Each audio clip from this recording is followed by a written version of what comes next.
कहानी शुरू होती है और हम देखते हैं हीरोइन की पिछली ज़िंदगी को, जिसमें जब वो अनाथालय में थी तो उसका हस्बैंड आता है, उसको चॉइस करता है, शादी कर लेता है और वो अपने आखिरी वक्त में जब वो ओल्ड हो जाते हैं तो एक दूसरे को प्रॉमिस करते हैं वो अगला जन्म भी एक दूसरे के साथ ही बिताएंगे। ये कहानी आती है प्रेजेंट टाइम में।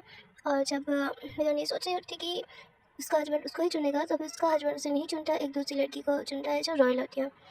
तो फिर हीरोइन बोलती है कि ऐसा क्यों, तुमने तो मुझे वादा करा था पिछली ज़िंदगी में। तो फिर वो उसका हस्बैंड बोलता है कि नहीं, पिछले जन्म में वो सिर्फ एक गलती थी और तुम्हें इसकी सारी खुशियाँ मिली जो ये डिजर्व करती थी, इसलिए इस बार तुम मौत का स्वाद चखोगे और इस बार तुम इस अनाथालय में मरोगे, सड़ोगे। फिर हीरोइन रोने लगती है। तो फिर वहाँ की एक ओल्ड लेडी होती है, वो समझाती है कि तुम टेंशन मत लो, एक रॉयल फैमिली से है, तुम उससे शादी कर लेना। तो फिर हीरोइन सोचती है कि अगर मेरे पति को मेरी कोई फिक्र नहीं है तो ठीक है, मैं भी अब क्यों उसकी फिक्र करूँ। फिर हम देखते हैं कि जो उसका पति होता है वो उसको फिर से वही बोलने लगता है कि पिछले जन्म में वो सब एक गलती थी, अब तुम चाहे मेरा पैर पकड़ो या फिर कुछ भी करो, मैं तुम्हारी ज़िंदगी में दोबारा कभी भी नहीं आऊँगा। तो फिर वहाँ पे हीरोइन सोचती है कि मैं भी ऐसा कुछ भी नहीं करने वाली, ना तुम्हारे पैर पकड़ूंगी और ना ही कुछ और। जब अगर तुम खुश हो मेरे बिना तो फिर खुश ही रहो।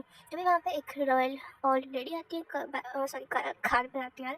फिर वो हीरोइन से बोलती है कि क्या तुम मेरी डॉटर बनोगी। तो फिर हीरोइन उनको देख के पहचान जाती है कि बहुत रॉयल और बहुत अमीर है। तो फिर हीरोइन बोलती है हाँ मैं आपकी डॉटर बनूंगी।